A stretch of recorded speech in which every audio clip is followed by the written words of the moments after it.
दीपावली महापर्व कुबेरेश्वर बाबा की इस पवित्र धरा से आप और हम आस्था चैनल के माध्यम से सुबह 9 बजे से 10 बजे तक 24 और 25 तारीख को और 26 तारीख को दोपहर में 2 बजे से 5 बजे तक इस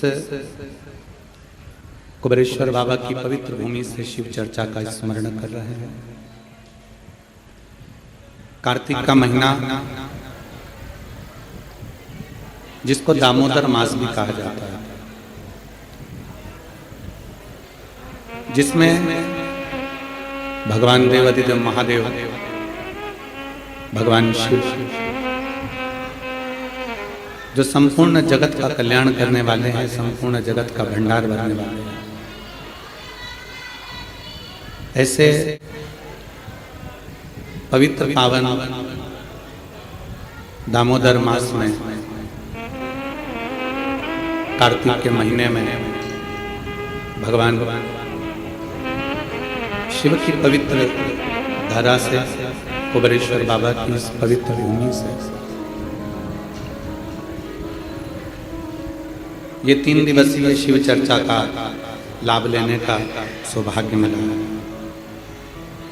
कार्तिक के महीने में जो दीपावली के 5 दिवसीय पूजन होती है,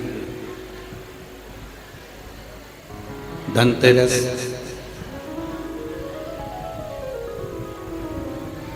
नरक चौदस, रूप चौदस, फिर रूप चौदस के बाद में दीपावली, दीपावली के बाद में गोवर्धन पूजन, फिर दूज। इससे 5 दिन तक दीपावली महापर्व को मनाया जाता है। ये तो हो गई मनुष्य की, मानव की दीपावली। इसी कार्तिक के महीने में आपके लिए और हमारे लिए भी दीपावली पर्व आता है, तो देवताओं के लिए भी दीपावली आती है। आपकी और हमारी जो दीपावली है वो ये कृष्ण पक्ष के अंतर्गत आ जाती है, और देवताओं की जो दीपावली है वो शुक्ल पक्ष के अंतर्गत आ जाती है। भगवान स्वयं वेदव्यास जी महाराज ने स्कंद पुराण में, विष्णु पुराण में, कुर्म पुराण में, ब्रह्म वैवर्त पुराण में और भी अनेक पुराणों में कार्तिक के महत्व का वर्णन किया। किस कार्तिक की महत्वता क्या है? दामोदर मास की महत्वता क्या है? ऐसा क्या है इस कार्तिक के महीने में, इस दामोदर मास में, जिसके अंतर्गत भगवान शंकर की आराधना करी जाए, कुबेरेश्वर बाबा की आराधना करी जाए, लक्ष्मी की आराधना करी जाए, श्री नारायण की आराधना करी जाए।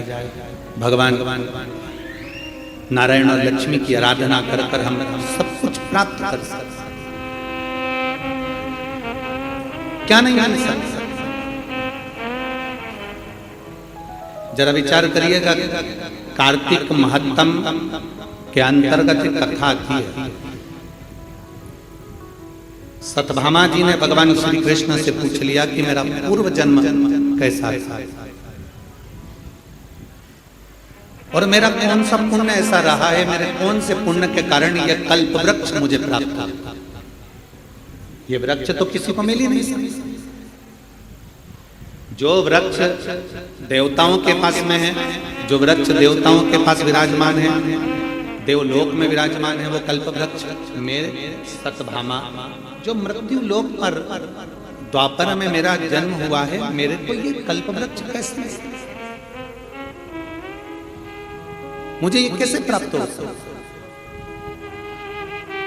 स्कंद पुराण का कार्तिक महत्तम वर्णन करता है। स्कंद पुराण का ये कार्तिक महत्तम की कथा में सत्यभामा जी भगवान कृष्ण से कहती हैं कि मेरा पुण्य कौन सा है।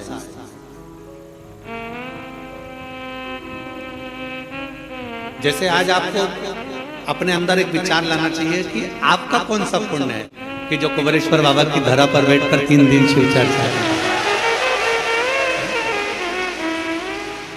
और वो भी कार्तिक का महीना और कुबेर भंडारी की भूमि कुबेरेश्वर धाम।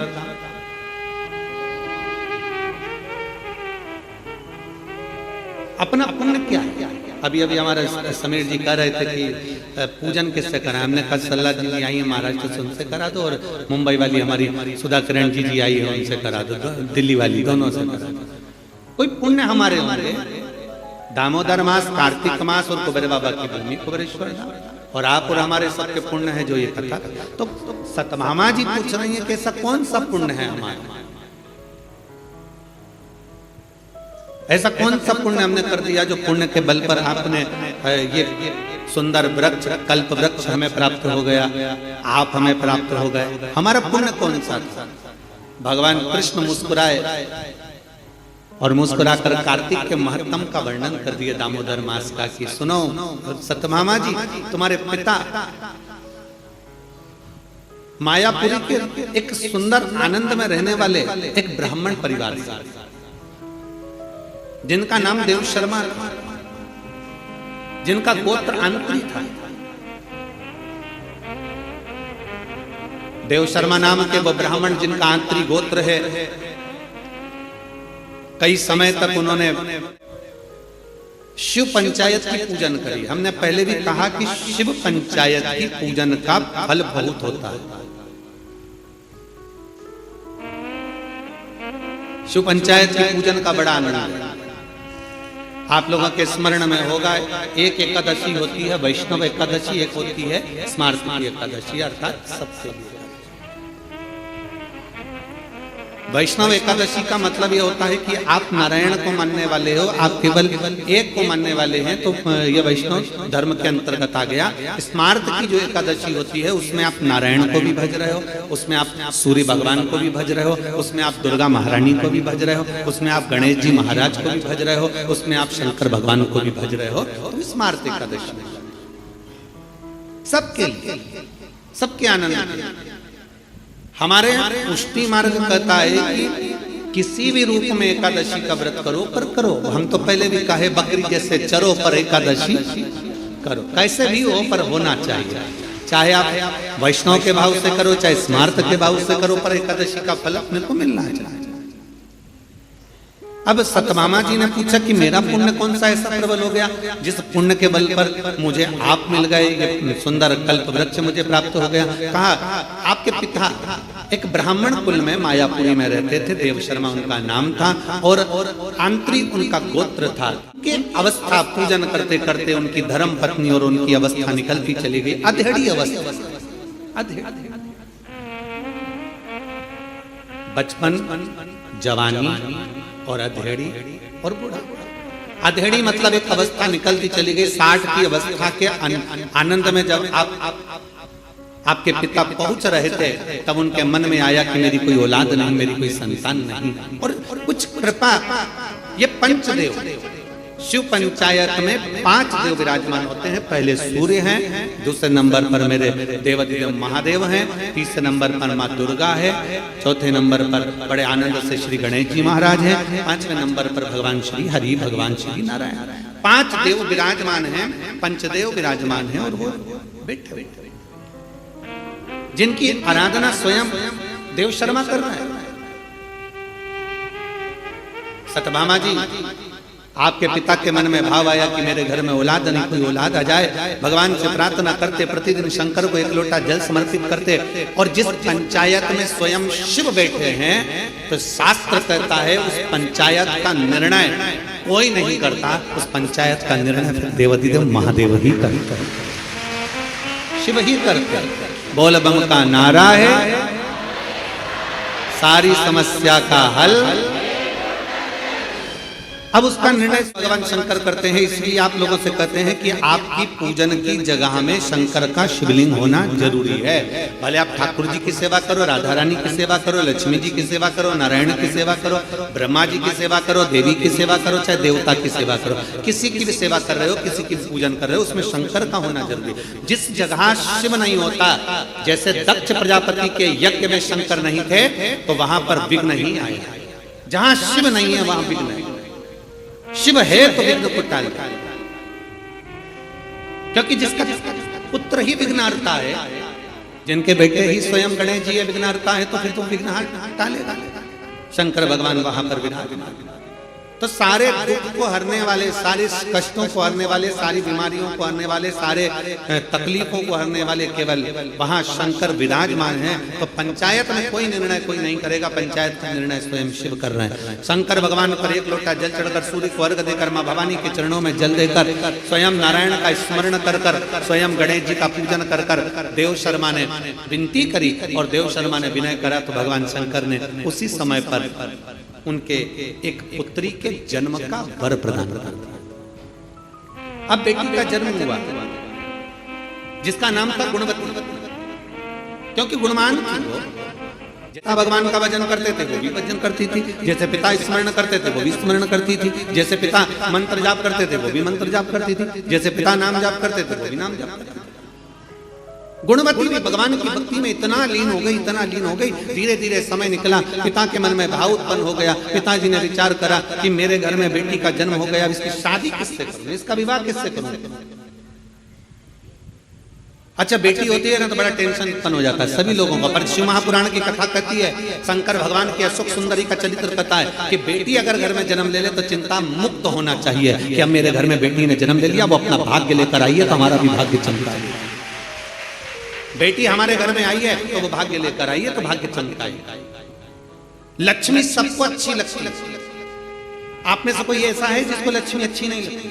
अरे बोलो तो समझ। किसी को धन अच्छा नहीं लगता हो, लक्ष्मी अच्छी नहीं लगती हो, ऐसा कोई है संसार में? जितने आस्था चैनल पर कथा सुन रहे हैं, जितने फेसबुक यूट्यूब पर कथा सुन रहे हैं और जितने कुबेरेश्वर बाबा की पवित्र शिव चर्चा को श्रवण कर रहे हैं, ऐसा कोई हो जिसको लक्ष्मी प्रिय ना?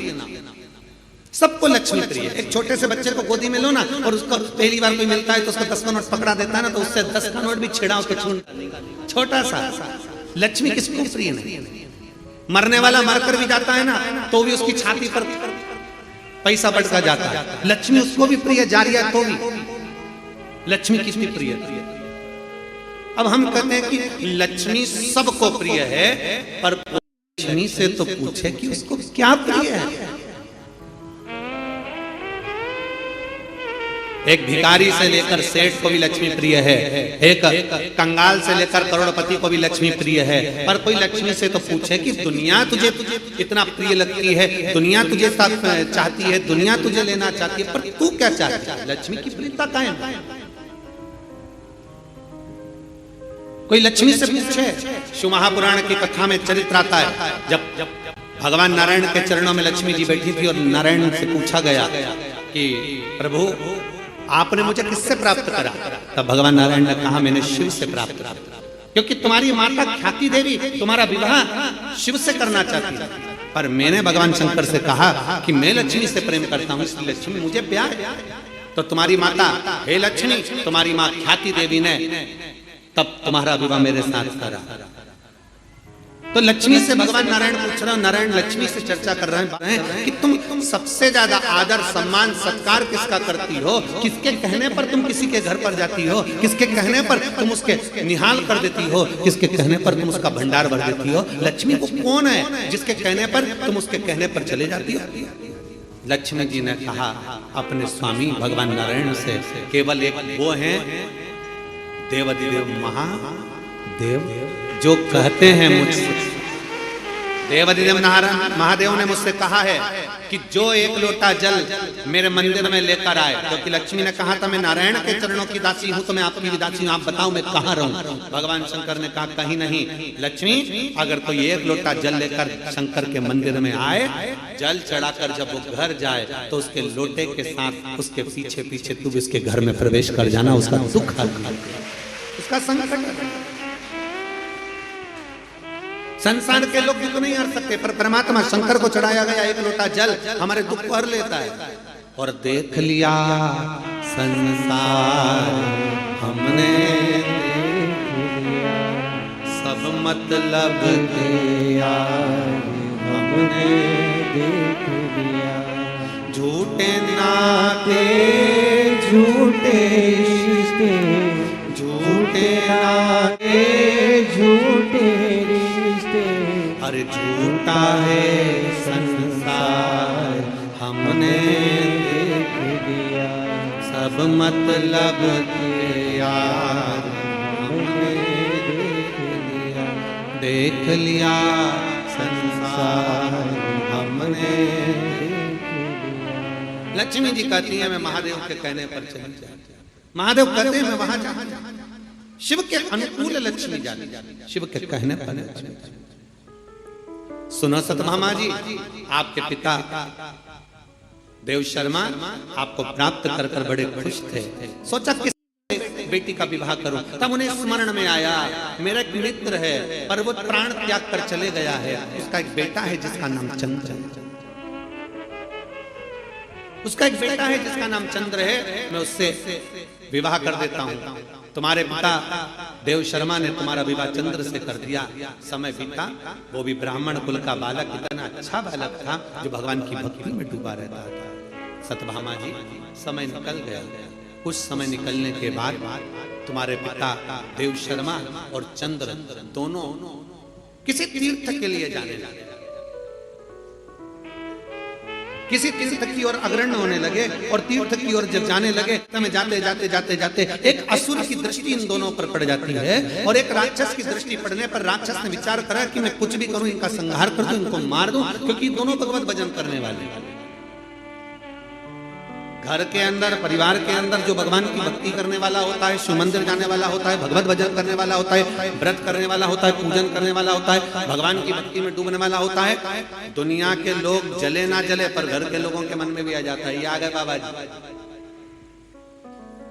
जी, अनसुईया, ये आ गई शिवर वाला महाराज की चेली, ये आ गए शंकर जी के भगत, अब ये बहुत ज्ञान देंगे, बहुत समझाएंगे। अब वो बहुत सारी बातें लोग कहते हैं। सीधी बात है, तुम किसी मॉल में जाइए ना, कोई तुम्हें नहीं टोकेगा। तुम फटी हुई जींस पहनो ना, कोई तुम्हें नहीं टोकेगा। तुम कैसे भी रहो ना, कोई तुम्हें नहीं टोकेगा। तुम बाल भी आड़े टेढ़े बनाओगे तो कोई ना टोकने वाला है। तुम कैसे भी कपड़े पहनोगे कोई नहीं टोकेगा। और जिस दिन तुमने धोती पहन ली, जिस दिन तुमने मस्तक पर तिलक लगा लिया, चंदन त्रिपुंड लगा लिया, गले में रुद्राक्ष की माला पहन ली, हाथ में रुद्राक्ष बांध लिया, और जिस दिन गले में रुद्राक्ष पहना और त्रिपुंड लगाकर और बड़े प्रेम के साथ तुम मार्केट में से निकल कर बताओ, सारी दुकान वाले, मोहल्ले वाले, कॉलोनी वाले सब देखेंगे ये कहां किया,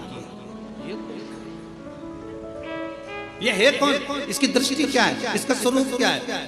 और अगर पहचान वाले मिलेंगे तो ये जरूर कहेंगे भैया किसके चक्कर में आ गए, बाबा बनोगे क्या, संत बनोगे क्या, साधु बनोगे क्या, तपस्वी बनोगे क्या, लोग कह देते हैं। कितनी जल्दी पहचान में आते हैं। और देखो संसार के वस्त्र पहने तो पहचान में नहीं आओगे, पर परमात्मा के वस्त्र धारण करोगे तो पहचान में जरूर आओगे। ये हमारे संस्कार है, ये हमारे संस्कार है, ये हमारे जीवन का एक सुख है, हमारे जीवन का एक आनंद है। सतभामा जी, तुम्हारे पिता और तुम्हारे पति दोनों जा रहे थे, इतने में ही एक असुर की दृष्टि पड़ गई और उन्होंने उनको समाप्त कर दिया। दोनों तीर्थ करने जा रहे थे, भगवत भजन करने जा रहे थे, इसलिए कहीं ना कहीं शिव तत्व को उन्होंने प्राप्त करा था। इसलिए भगवान भोलेनाथ की कृपा हुई और नंदी लेकर शंकर भगवान पधारे और तुम्हारे पिता और तुम्हारे पति दोनों को नंदी पर बिठाकर शिव कैलाश लेकर चले। तुम अकेले हो। सतभामा जी, तुम्हारे आंखों में रुदन था, नेत्रों से जल बह रहा था। एक तरफ पिता चले गए, दूसरी तरफ पति चले गए। बेधब का जीवन कैसे जियोगी, रोती बिलखती, आंखों से आंसू बहाती, करूं तो करूं क्या, कहां जाऊं, किससे कहूं। जब व्यक्ति अकेला पड़ जाता है, सब जगह से छूटकर अकेला जब हो जाता है, तब उस महात्मा को याद करता है, तब उस भगवान को याद करता है। कितना विचित्र जमाना है। पहले के समय में मंत्र चलते थे, बीच के समय ऐसा आया था जब तंत्र चलते थे। वो समय भी गया, फिर एक समय आया जिसमें यंत्र चलते थे, और आज कलिकाल का वो समय है जिसमें षड्यंत्र चलते हैं।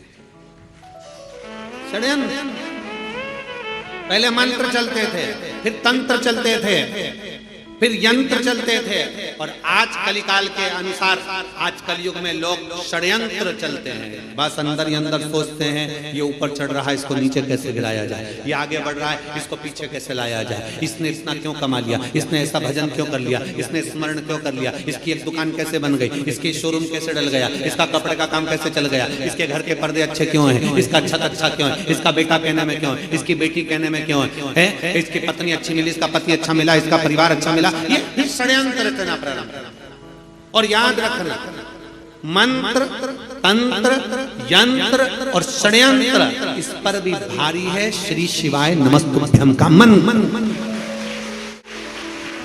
इस पर भी भारी है श्री शिवाय नमस्तुभ्यम का मंत्र। और शिव तत्व कहता है, भगवान शंकर की पावन कथा कर रही है, भगवान का ये पवित्र 3 दिवसीय शिव चर्चा में प्रथम दिवस की चर्चा कर रही है कि सत्यभामा जी, तुम्हारी आंखों में जल भर गया कि क्या करती, विचार कर कर समय बीतता गया, कार्तिक का महीना आ गया, दामोदर मास आ गया, तुम कहाँ जाओ, तुम्हारे स्मरण में आया कि मेरे पिता शंकर की आराधना करते थे, इसलिए सत्यभामा जी तुम शिव के मंदिर जाना प्रारंभ कर दी, शंकर की आराधना करना प्रारंभ कर दी। शिव की ऐसी आराधना करी कि शंकर को जल चढ़ाकर जब तुम आती थी तो एक आंवले के वृक्ष के नीचे जल चढ़ा देती थी, आंवले के वृक्ष के नीचे से आती थी और घर में प्रवेश कर जाती थी।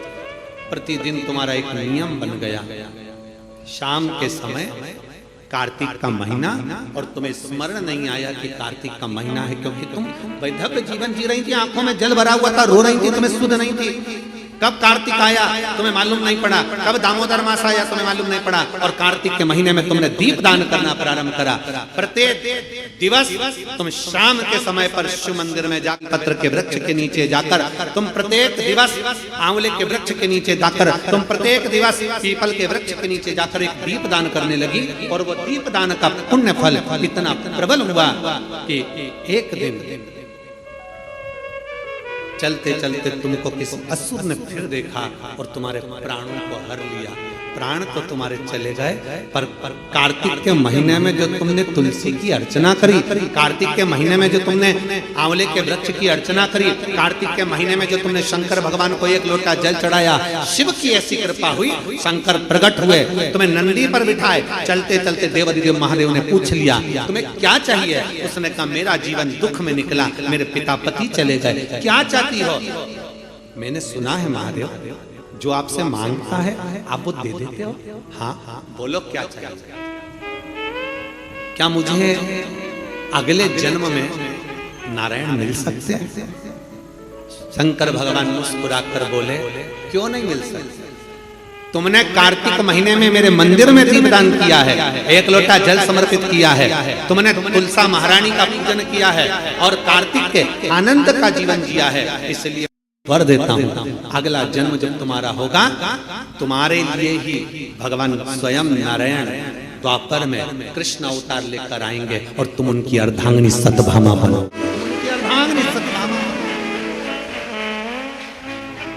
ये पुण्य हमारे जीवन का एक आनंदमय पुण्य है। सत्यभामा जी ने कई बार भगवान कृष्ण से पूछा ये पुण्य की प्राप्ति, ये सुंदर कल्प वृक्ष की प्राप्ति मुझे कैसे हो गई। तो भगवान ने कहा तुमने 5 दिवसीय जो कार्तिक महीने का कृष्ण पक्ष का जो आनंद और शुक्ल पक्ष का जो आनंद लिया है उसका ही फल ये।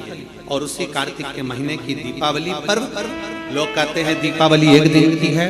शिव महापुराण की कथा में स्कंद पुराण के अंतर्गत शास्त्रों में वर्णन आता है कि देव दीपावली में भी पीछे पचवीगन स्नान का फल मिलता है और कार्तिक महीने की इस अमावस्या के अंतर्गत भी 5 दिवसीय दीपावली महापर्व का आनंद मिलता है।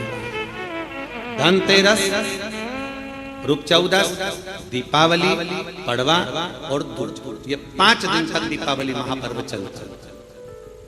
दीपावली महापर्व में हम क्या कर सकते हैं, हम क्या भगवान को दे सकते हैं। अभी आपको कहा कि सारी दुनिया लक्ष्मी को चाहती है, पर लक्ष्मी से कोई पूछे कि तू क्या चाहता है, लक्ष्मी से कोई पूछे तुम क्या चाहती है, तो लक्ष्मी जी भी कह देगी बस मैं इतना चाहती हूँ कि महादेव के प्रति, भगवान के चरणों के प्रति आपका विश्वास जहाँ पर बढ़ा, आपका विश्वास जहाँ प्रबल हुआ, लक्ष्मी जी कहती है वहां पर मैं हमेशा खड़ी हूँ और तुम्हारे घर में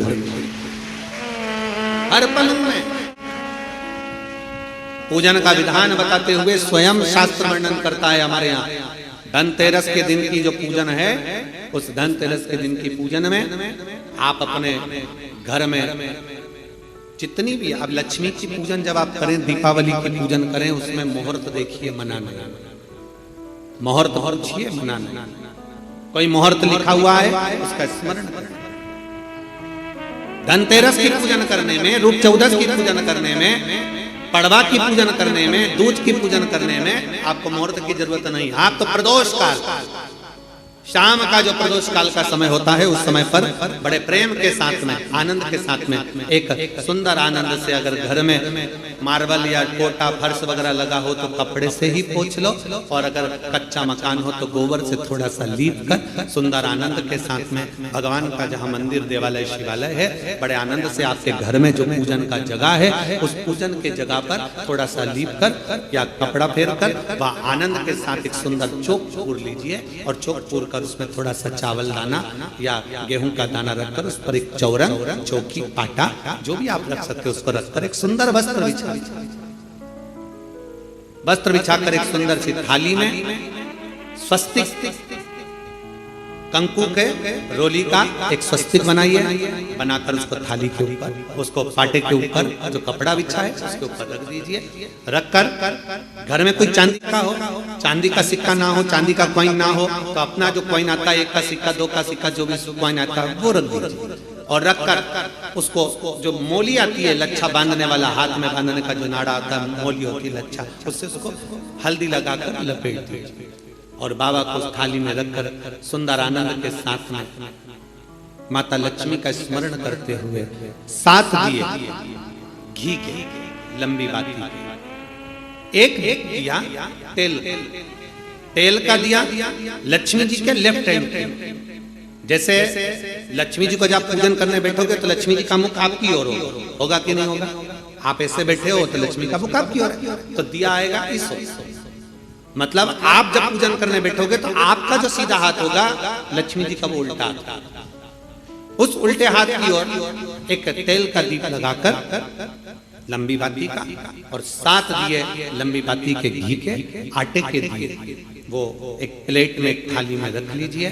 पूजन का सामान, कंकु, चावल, रोली, मोली, हल्दी की गांठ, अमरवेल, कमलगट्टा, खड़ा धना, गुड़, ये सब सामग्री रखकर, कुछ भोग लगाने की सामग्री, कुछ धूप बत्ती आदि, इत्र आदि सामग्रियां रखकर, पुष्प आदि रखकर, जो क्वाइन तुमने रखा है, सिक्का तुमने रखा है, 7 दिए सीधे हाथ पर लक्ष्मी, 7 दिए जो तुमने आटे के बनाए हैं उसमें लंबी बत्ती कर सीधे हाथ पर, उल्टे हाथ पर तेल का दिया जलाकर पूजन की थाली में जो सामग्री रखी है जल का छींटा देकर, बड़े प्रेम के साथ वस्त्र समर्पित कर और रोली, चंदन, मोली, हल्दी, जो भी है, मेहंदी आदि सब सामग्री समर्पित कर 5 अमरबेल के टुकड़े, 7 कमलगट्टा, 5 अमरबेल के टुकड़े, 7 कमलगट्टा, 5 हल्दी की गठान, ये सब अपने हाथों में लेकर माँ लक्ष्मी से प्रार्थना कर कुबेरेश्वर महादेव से विनती कर शिव की आराधना कर नारायण की आराधना कर दामोदर भगवान की आराधना कर माँ लक्ष्मी की आराधना कर दोनों हाथों से समर्पित कंकु, रौली उस सिक्के के ऊपर धीरे धीरे कर डालें, हल्दी धीरे धीरे कर उस पर डालें, और जो 7 दिए आप भोग लगाने के बाद, प्रसाद रखने के बाद में, फिर जब 7 दिए जो तुमने थाली में लिए हैं, प्लेट में लिए हैं, उससे माता लक्ष्मी की आरती करिए, कुबेरेश्वर महादेव का स्मरण कर आरती करिए। आरती रख दो, पर आरती को लेना नहीं, आरती भगवान की, भगवान को समझना। आरती झोली पसार कर माता लक्ष्मी से प्रार्थना करिए, माँ मैंने कुबेरेश्वर बाबा से विनय करी है, मैंने कुबेर भंडारी से विनय करी है, माँ आप नारायण के साथ, कुबेर के साथ, रिद्धि सिद्धि के साथ, गणेश जी महाराज के साथ आप मेरे घर में पधारें, मेरे घर आप आइए, आपका निवास बनाइए, आप रुकिए। माँ हमें बहुत सारे अवगुण, हे लक्ष्मी माता, हे नारायण, हे शंकर, हे उघड़दानी, हे गणेश जी महाराज, हे रिद्धि सिद्धि, हे कुबेर, हमें बहुत अवगुण है,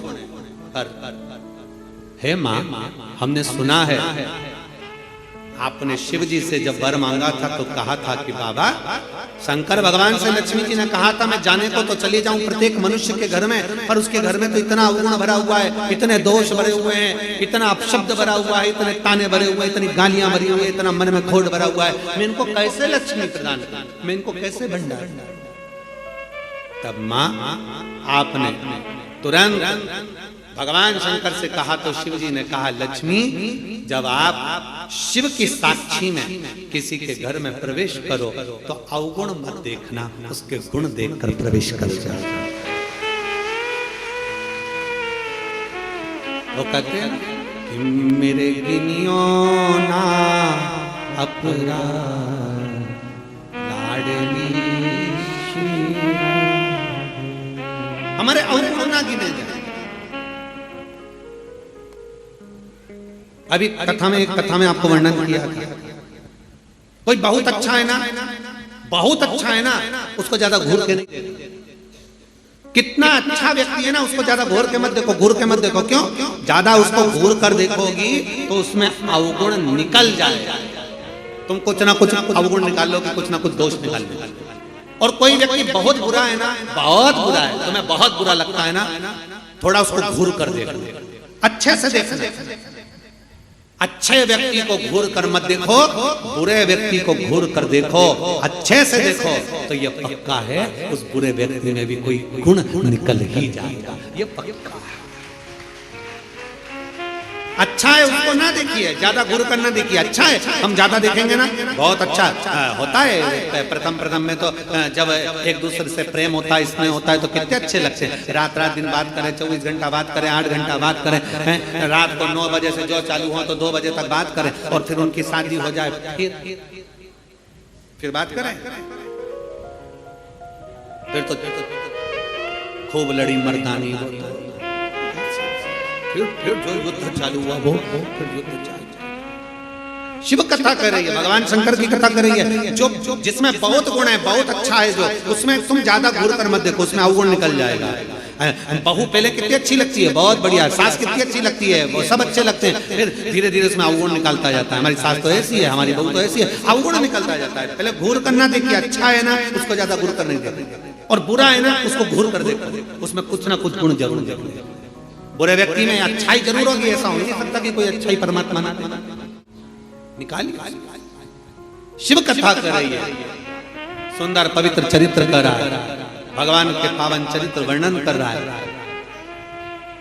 स्कंद पुराण में कार्तिक महत्तम वर्णन कर रहा है, और बड़े प्रेम से भगवान कर रहे हैं कि इस कार्तिक के महत्तम में, इस कार्तिक के महत्वता में आज आप सबने धनतेरस पूजन की महत्वता को जाना, और ये पूजन 5 दिन तक आप जिस जगह पर पहले दिन पूजन कर रहे हो धनतेरस की, जैसे आपने धनतेरस कुबेरेश्वर धाम की जो धनतेरस है वो 29 तारीख की रहेगी, रूप 14 30 तारीख की रहेगी, दीपावली जम के बोलो 31 तारीख की रहेगी, 31 अक्टूबर, गोवर्धन पूजन 1 तारीख, 1 नवंबर, ऐसे 2 तारीख, ऐसा क्रम सुंदर यहाँ कुबेरेश्वर धाम की धरा पर रहे। तो आप लोग जो पूजन करेंगे 29 तारीख को धनतेरस की प्रदोष काल, कोई समय प्रदोष काल का देखकर बड़े प्रेम से लीप कर, चौकी रखकर, बड़े आनंद के साथ में कपड़ा बिछाकर, उस पर थाली रखकर सुंदर भाव के साथ धनतेरस की पूजन करो, और मेरे कुबेरेश्वर महादेव का स्मरण करो कुछ देर बैठकर, क्योंकि लक्ष्मी को भी और कुबेर को भी देने वाला अगर कोई है तो वो देव अधिदेव महा देने वाला।